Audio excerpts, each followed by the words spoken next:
మనం ప్రస్తుతం దర్శించుకోబోతున్నటువంటిది కోనార్క్ దేవాలయం. ప్రపంచంలోనే అత్యంత అద్భుతమైనటువంటి దేవాలయం ఏదైనా ఉందంటే ఇదొకటి. ఇది యునెస్కో వాళ్ళు ప్రపంచ వారసత్వ సంపదగా కూడా పరిగణించారు. అత్యంత అద్భుతమైనటువంటి మందిరం. దీని యొక్క విశిష్టత, ఇక్కడ పూజలు ఎందుకు జరుపుకోవట్లేదు, ఇవన్నీ కూడా తెలుసుకుందాం. ఈ మందిరం జగన్నాథ్ పూరికి 40 కిలోమీటర్ల దూరంలో ఉంటుంది. మనం బస్సుల ద్వారా కానీ లేకపోతే ప్రైవేట్ వాహనాల ద్వారా కానీ ఈ మందిరాన్ని చేరుకోవచ్చు. ఈ మందిరం చంద్రభాగా నదికి సమీపంలోనే ఉంటుంది. పూర్వం గంగ వంశానికి చెందినటువంటి 1వ నరసింహదేవుడు ఈ మందిరాన్ని నిర్మించాడు. ఈ 1వ నరసింహదేవుడు అనంగ భీముని యొక్క కుమారుడు. అంతేకాకుండా సూర్యభక్తుడు కూడా. ఈ మందిరం ఎత్తు చూసుకున్నట్లయితే 230 అడుగులు ఉంటుంది. ఈ నిర్మాణానికి ఒక విచిత్రమైనటువంటి ఒక పౌరాణిక కథ కూడా ఉంది. ఈ యొక్క ప్రదేశాన్నే మైత్రేయ వనం అని కూడా పిలుస్తారు. ఉత్కల భాషలో అయితే దీన్ని పద్మక్షేత్రంగా భావిస్తారు. సూర్య భగవానుడు ఇక్కడే ఉపవాసన చేసేవాడనేసి చెప్తారు. అంతేకాకుండా శ్రీకృష్ణ భగవానుడికి జాంబవతికి పుట్టినటువంటి సాంబుడు అనేటటువంటి కుమారుడు ఉన్నాడు. ఈ సాంబుడు ఒకసారి అభ్యంగన స్నానం చేస్తున్నటువంటి స్త్రీలను చూశాడంట. ఆ విషయం తెలుసుకున్నటువంటి నారదుడు వెంటనే సాంబుడిని శపించడం జరిగింది. ఆ తర్వాత కృష్ణుడి వద్దకు రాగానే కృష్ణుడు కూడా తన కొడుకుని ఎటువంటి భేదభావం చూడకుండా, నాయనా నీవు ఈ పద్మక్షేత్రమైనటువంటి కోనార్క్ దగ్గరికి వెళ్ళినట్లయితే నీకు రోగా విముక్తి కలుగుతుంది, కాబట్టి అక్కడికి వెళ్ళి తపస్సు చేయని చెప్పగానే సాంబుడు వెంటనే చంద్రభాగా నదీ తీరానికి వచ్చి సూర్యుడిని ఆరాధన చేసి ఇక్కడే రోగ విముక్తుడయ్యాడంట.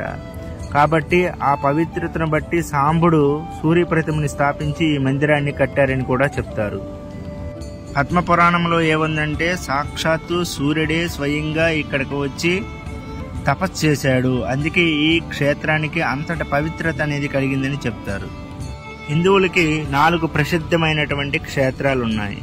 అదే ఒరిస్సాలో ఉన్నటువంటి శంఖక్షేత్రం పూరి, చక్రక్షేత్రం భువనేశ్వరు, గదాక్షేత్రం జాజ్పూరు, పద్మక్షేత్రం అదే ఇప్పుడు మనం చెప్పుకున్నటువంటి కోనార్కు. ఇది హిందువులకి అత్యంత పవిత్రమైనటువంటిది ఒరిస్సాలో.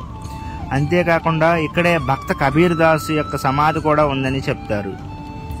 అందువల్ల దీన్ని నల్ల పగోడా అనే పేరుతో పిలుస్తారు. జగన్నాథ్ పూరిని తెల్ల పగోడా అనేటటువంటి పేరుతో పిలుస్తారు. దీన్ని ప్రపంచ వారసత్వ సంపదగా కూడా మన యునెస్కో వాళ్ళు గుర్తించారు. కోనార్క్ అని పేరు ఎందుకు వచ్చిందంటే కోన అంటే ఒక మూల అనేసి అర్థము, ఆర్క్ అంటే సూర్యుడు. కోనార్క్ అంటే సూర్యుడి యొక్క ఒక మూల అనే విధమైనటువంటి అర్థాన్ని ఇచ్చే విధంగా ఈ మందిరాన్ని నిర్మించడం అనేది జరిగింది. మనము ఈ మందిరానికి వెళ్ళేటప్పుడు ప్రవేశ మార్గానికి ముందలే ఎడమవైపు చూసినట్లయితే ఒక పెద్ద వృక్షం కనిపిస్తుంది. ఆ వృక్షం వద్దకు మనం తప్పనిసరిగా వెళ్ళాలి. ఎందుకంటే సాంబుడు, ఇప్పుడు చూస్తున్నాం కదా అదే వృక్షం, సాంబుడు అక్కడే తపస్సు చేసి కుష్టి వ్యాధి నుండి విముక్తిని పొందాడు. కాబట్టి ఫస్ట్ మనం అక్కడికి వెళ్ళి అక్కడ ఆదిత్య హృదయము లేకపోతే ఆదిత్య భగవానుడికి సంబంధించినటువంటి కొన్ని స్తోత్రములు చెప్పుకొని కొంచెం సేపు మెడిటేషన్ చేసి లేకపోతే భగవన్నామాన్ని జపించుకొని మళ్ళీ ఆలయం యొక్క మొదటి మార్గంలోకి మనం ప్రవేశించాలి. మనం చూడవచ్చు ఏనుగులు ఒక మనిషిని చంపినట్టు ఉంటాయి. ఆ ఏనుగుల్ని సింహం చంపినట్టు మనం చూడవచ్చు. దీనికి అర్థం ఏంటంటే ధనము ధర్మము కలిగి ఉంటే అవి మనల్ని వినాశనానికి చేరవేస్తాయని గుర్తుగా దీన్ని చెప్పుకుంటారు. ఈ మందిరం గురించి ఎవరు కట్టారు, ఎలా కట్టారు అనేది 2 కథలు జనప్రాచుర్యంలో ఉన్నాయి. మొదటి కథ ఏంటంటే 1వ నరసింహదేవుడు అనేటటువంటి సూర్య భగవానుడి యొక్క మహాభక్తుడు ఉండేవాడు. ఆయన సూర్య భగవానుడి మీద ఉన్నటువంటి ప్రేమ కారణంగా ఈ మందిరాన్ని నిర్మించాడు అనేసి అంటారు. రెండోది ఏంటంటే, ఆ రాజు ఒక 1200 మందిని శిల్పుల్ని పిలిపించి సూర్య భగవానుడికి ఒక అద్భుతమైనటువంటి రథం రూపంలో ఉండేటటువంటి సూర్య భగవానుడు ఏ విధంగా అయితే ఉదయాన్నే లేచి 7 గుర్రాలను కలిగి ఉండి అరుణుడితో రథం మీద తూర్పు నుండి పశ్చిమ వైపు వెళ్తూ ఉంటాడో, అదే విధంగా రథాన్ని లాంటి మందిరాన్ని నిర్మించాలి సూర్యదేవుడి కోసం అని చెప్పగానే ఆ 1200 మంది సూర్య మందిరం నిర్మాణానికి ఒప్పుకుంటారు. అయితే రాజు ఒక షరతు విధిస్తాడు. ఈ మందిరాన్ని 16 సంవత్సరాల లోపు మాత్రమే నిర్మించాలి, 16 సంవత్సరాలు దాటినట్లయితే మీకు శిరచ్ఛేదన ఉంటుంది అనేసి. అప్పుడు దానికి ఆ 1200 మంది కూడా ఒప్పుకోవడం జరుగుతుంది.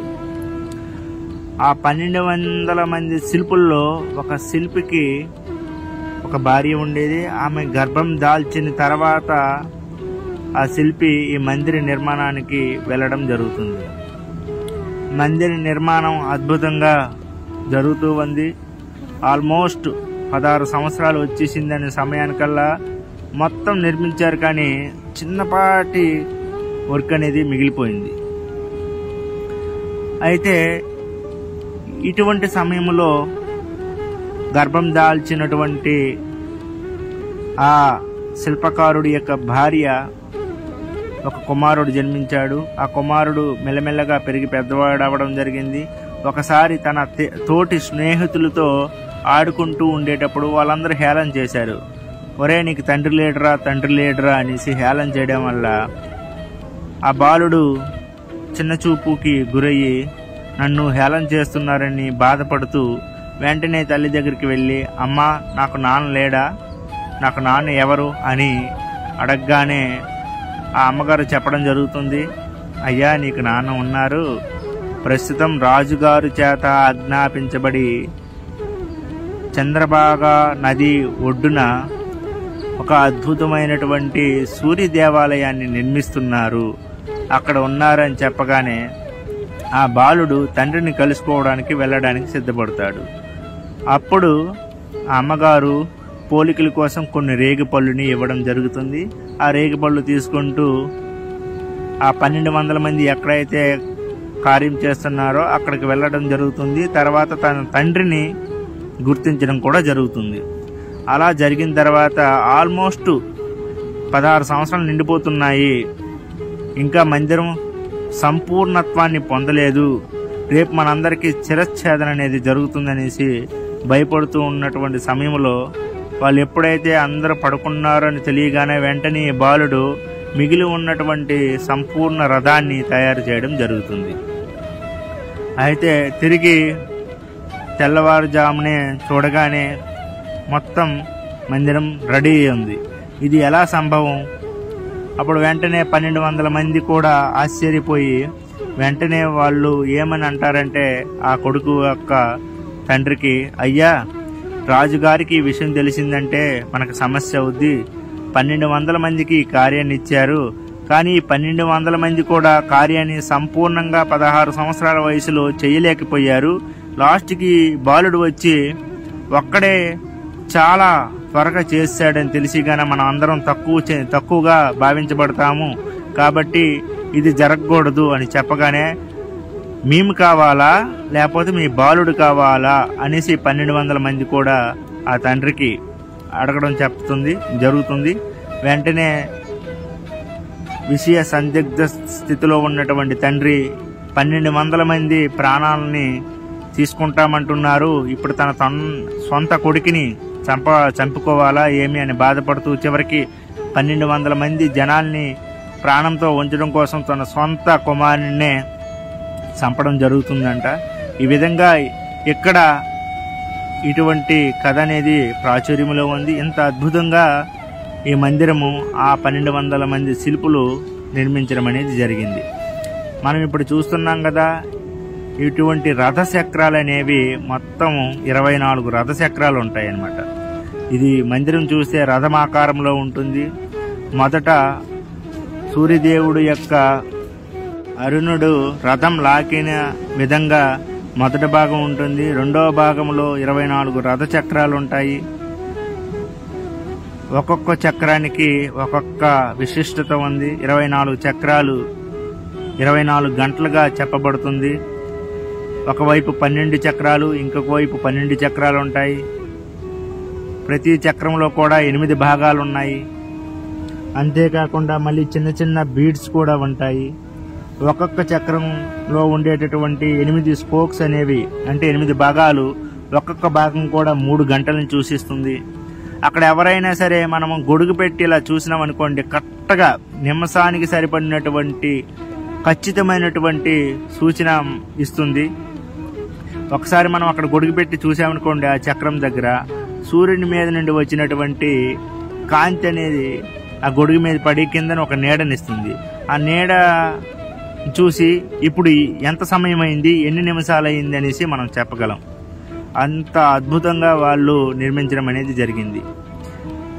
ఇక్కడ సూర్య భగవానుడు తన 2 చేతుల్లో కలవ పువ్వులు పట్టుకొని అరుణుడు ఈ యొక్క రథాన్ని లాగుతూ ఉన్నట్లుగా ఉంటుందని చెప్పుకున్నాం ఆల్రెడీ.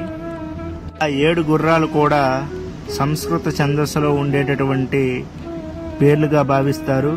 గాయత్రి, బృహతి, ఉషిహ్న, జగతి, త్రిస్తుభ, అనుస్తుభ, పంక్తి అనేటటువంటి 7 భాగాలుగా 7 గుర్రాలు 7 పేర్లతో పిలువబడ్డాయి. ఇంకా సూర్యుడి పక్కన ఉన్నటువంటి 2 స్త్రీలు, వాళ్లే ఉదయ దేవతలైనటువంటి ఉష ప్రత్యూషులుగా ప్రాతినిధ్యం వహిస్తారు. ఇంకా చీకటిని సవాలు చేయడంలో వారు చొరవ కోసం చిహ్నంగా దేవతల బాణాలు విసురుతున్నట్లుగా చూపించారు. మన హిందూ ధర్మ క్యాలెండర్గా 12 నెలలు అనుగుణంగా రథం యొక్క 12 జతల చక్రాలు ఉండేటట్లుగా, ప్రతి నెల కూడా 2 చక్రాలు అంటే శుక్ల పక్షం కృష్ణపక్షం ఉండేటట్లుగా జత చేయబడతాయి అనే విధంగా ఈ యొక్క రథం అనేది మనకి చూపించబడింది. అయితే ముఖ్య మందిరంలోకి మనకి ప్రవేశం అనేది ఉండదు. ఎందుకంటే ఆ మందిరం లోపల ఎటువంటి విగ్రహం కూడా లేదు. ఇప్పుడు ఆ విగ్రహం ఎక్కడికి వెళ్ళింది, ఆ విగ్రహం గురించి ఏంటి అనేది మనం తెలుసుకుందాం. ఒకప్పుడంట ఈ మందిరం లోపల అత్యంత అద్భుతమైనటువంటి గాలిలో తేలినటువంటి సుందరమైనటువంటి సూర్య విగ్రహం ఉండేది. ఆ గాలిలో తేలడం ఏంటండి అంటే 52 టన్నులు కలిగినటువంటి అయస్కాంతాన్ని ఈ మందిరంలో ఏర్పాటు చేయడం జరిగింది. దీని వలన ఆ యొక్క సూర్య విగ్రహం అనేది గాల్లో తేలుతూ ఉండడం అనేది అప్పుడు ఉండేదంట. అంతేకాకుండా అత్యంత అద్భుతంగా సుందరంగా వజ్రాలతో కూడి లోపల అలంకరణ చేసేవాళ్ళు. అయితే ఎప్పుడైతే సూర్యుని యొక్క కిరణాలు మొట్టమొదట ఆ యొక్క వజ్ర వైడూర్యాల మీద పడగానే ఆ తర్వాత సూర్యుడి మీద అద్భుతంగా పడేవంట. అదంతా ఒక ప్రకాశవంతంగా కాంతివంతంగా ఉండేదంట. ప్రస్తుతం చూసినట్లయితే ఆ సూర్య విగ్రహం లేదు, ముందల ఉన్నటువంటి అరుణ స్తంభము లేదు, ఇంకా లోపల ఉన్నటువంటి 52 టన్నుల అయస్కాంతం కూడా లేదు. అవన్నీ ఏం జరిగినాయంటే ప్రస్తుతం ఉన్నటువంటి అరుణ స్తంభమును సూర్య విగ్రహము జగన్నాథ్ పూరిలో మనం చూడగలము.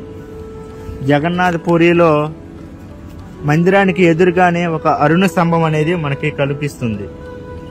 జగన్నాథ మందిరానికి వెళ్ళినప్పుడు ఈ యొక్క అరుణ స్తంభాన్ని దర్శించవచ్చు.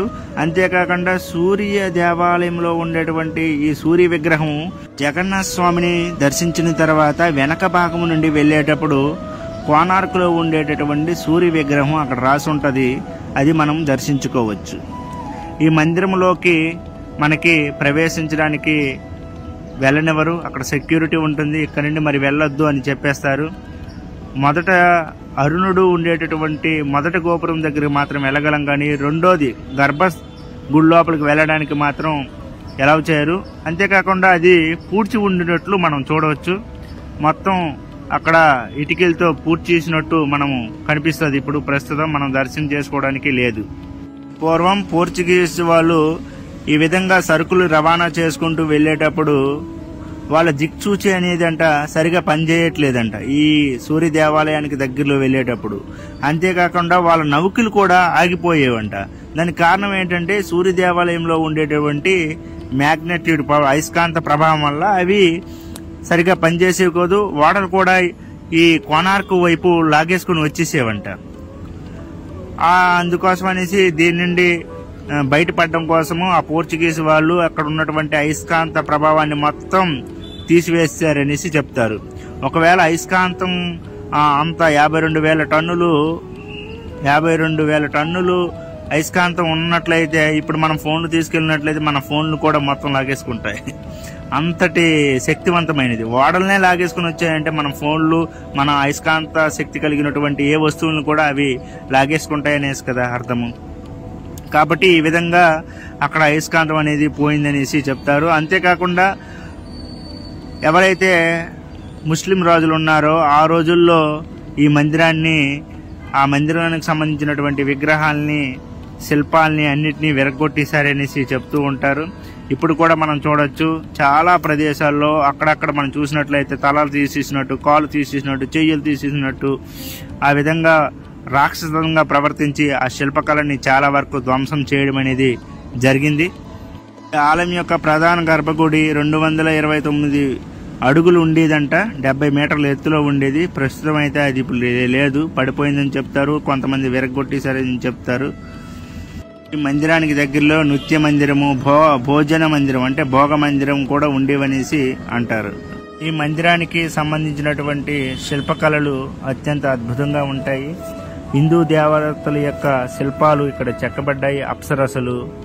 అంతేకాకుండా ప్రజల యొక్క దైనందిక జీవితం ఏ విధంగా ఉండేది, సంస్కృతి ఆ రోజుల్లో ఏ విధంగా ఉండేది, వివిధ జంతువుల గురించి, జలచరాల గురించి, పక్షుల గురించి ఇవన్నీ కూడా మనకి ఈ మందిరంలో శిల్పాల రూపంలో మనకు తెలుస్తాయి. అంతేకాకుండా రాజు ఏ విధంగా ఉండేవాడు, రాజు గురువు దగ్గర ఏ విధంగా సలహాలు తీసుకుంటూ ఉండేవాడు, అతని యొక్క కటకం రాజు పక్కన ఏ విధంగా ఉండేది, ఆ తర్వాత ఏనుగులు ఏ విధంగా ఉండేవి, సైనికులు ఏ విధంగా నడుచుకుంటూ ఉండేవాళ్ళు, సంగీతకారులు ఏ విధంగా నృత్యాన్ని, సంగీత వాయిద్యాలని వాయించేవాళ్ళు, అప్పుడు ప్రజల యొక్క లౌకిక జీవితం వర్ణించేటటువంటి అనేకమైనటువంటి మనకి శిల్పాలు కనిపిస్తూ ఉంటాయి. మనం చూడొచ్చు ఈ విధంగా. ఇంకా ప్రజల యొక్క దైనందిన జీవితం చూసుకున్నట్లయితే అనేకమైనటువంటి ఫోటోలు మనం చూడొచ్చు. తడి జుట్టుని తుడుచుకున్నట్లు ఉంటుంది, చెట్టు దగ్గర నిలబడినట్టు, కిటికీ నుండి చూసినట్టు, పెంపుడు జంతువులతో ఆడుకున్నట్లు, అద్దంలోకి చూస్తూ మేకప్ వేసుకున్నట్లు, వీణ వంటి సంగీత వాయిద్యాలు వాయించినట్లు, వస్తువులు లాక్కోవడానికి ప్రయత్నించినప్పుడు ఆ వస్తువు లాక్కున్నటువంటి కోతిని వెంట పరిగెట్టి వెళ్తున్నట్లు, అదేవిధంగా తీర్థయాత్రకు వెళ్ళినటువంటి దుస్తులు ధరించినటువంటి వృద్ధ దంపతులు ఏ విధంగా ఉన్నారు, సన్యాసం తీసుకునే వాళ్ళు ఏ విధంగా ఉన్నారు, కొడుకును ఆశీర్వదించే తల్లి ఏ విధంగా ఉంది, గురువు దగ్గర ఏ విధంగా ఉండాలి, భోజనం చేసేటప్పుడు ఏ విధంగా ఉండాలి, నమస్కారం చేసేటప్పుడు ఏ విధంగా, ఈ విధంగా అనేక రకాలైనటువంటి చిత్రాలు, శిల్పాలు అక్కడ మనం చూడవచ్చు. హాస్యభరితమైనటువంటి, శృంగారభరితమైనటువంటి, ఇంకా అనేకమైనటువంటి మైథునానికి అంటే కామశాస్త్రం ప్రకారం మైథున శృంగార శిల్పాలు కూడా ఇక్కడ అనేక రకాలు ఉంటాయి. అయితే చిన్నపిల్లలతో వెళ్ళేటప్పుడు మనం జాగ్రత్తగా ఉండాలి. ఎందుకంటే అవి వాళ్ళు చూశారంటే వాళ్ళు ఏంటి అడగొచ్చు, అప్పుడు తల్లిదండ్రులకి చెప్పడానికి ఇబ్బందికరంగా ఉండొచ్చు. ఇంకా ఒకటేంటి, అనేక రకాలైనటువంటి చిత్రాలు, శిల్పాలు ఇక్కడ చెక్కబడ్డాయి. దీనివల్ల ఆ రోజుల్లో టెక్నాలజీ ఎంత గొప్పగా ఉండేది, ఆ రోజుల్లో జనాలు ఎంత హై లెవెల్లో ఉండేవాళ్ళు, ఎంతటి అద్భుతంగా డెవలప్డ్ అయి ఉండేవాళ్ళు మనకు తెలుస్తుంది. అందువల్లే మన దేశానికి విదేశాల నుండి వచ్చి జనాలు ఆక్రమించుకోవడం జరిగింది.